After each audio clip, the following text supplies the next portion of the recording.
সংখ্যালঘু মুসলিম ধর্মের জনগণের ঈদ উৎসবকে কেন্দ্র করে উদয়পুর মহকুমার রাজনগর ও রাজারবাগে ঘটে যাওয়া অনভিপ্রেত ঘটনাকে কেন্দ্র করে মহকুমা পুলিশ আধিকারিকের নিকট মিলিত হয় সিপিআইএম গোমতী জেলা ও উদয়পুর মহকুমা নেতৃত্ব। স্পষ্টভাবে পুলিশ আধিকারিককে জানানো হয় সম্প্রীতি যাতে কেউ বিনষ্ট না করতে পারে এবং শান্তি সম্প্রীতি বজায় রাখতে ও দুই সম্প্রদায়ের মানুষের মধ্যে ঐক্য যাতে ফাটল না ধরে তার জন্য পুলিশ প্রশাসনকে প্রয়োজনীয় উদ্যোগ গ্রহণের, সম্প্রীতি বিনষ্টকারীদের বিরুদ্ধে পুলিশকে ব্যবস্থা গ্রহণের দাবি জানানো হয়। মহকুমা পুলিশ আধিকারিক সম্প্রীতি ঘটনাগুলির বিষয়ে উদ্বেগ প্রকাশ করেন এবং এই দাবিগুলির যথার্থতা স্বীকার করেন এবং আগামী দিনগুলিতে দুষ্কৃতিকারীদের কঠোর শাস্তি প্রদানের আশ্বাস দেন।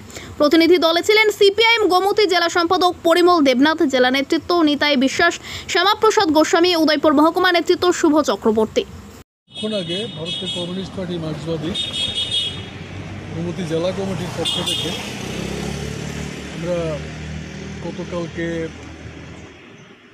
রাজারবাগ এবং রাজনগর এলাকার মধ্যে অনভিপ্রেত যে দুটি ঘটনা ঘটে ঈদ উৎসবকে কেন্দ্র করে, কোরবানি ঈদকে কেন্দ্র করে একটা বিশেষ অংশের মানুষের উপর যেভাবে দৈহিকভাবে লাঞ্ছিত করার চেষ্টা করে, একটা উত্তেজনা তৈরি করার চেষ্টা করে, সাম্প্রদায়িক সম্প্রীতি নষ্ট করার চেষ্টা করে, তার বিরুদ্ধে আমরা আমাদের মাননীয় এসডিপিও সাহেবের নিকট আমরা কথা বলেছি।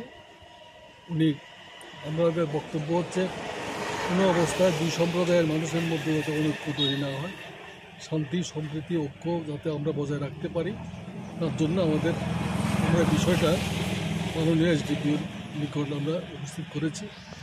আমাদের সঙ্গে আমাদের জেলা কমিটির সম্পাদক পরিমল দেবনাথ ছিলেন, আমাদের বিভাগীয় উদয়পুর সম্পাদক মণ্ডলের সদস্য কমরেড শুভ চক্রবর্তী, আমাদের জেলা কমিটির মেম্বার কমরেড শ্যামাপ্রসাদ গোস্বামী ছিলেন।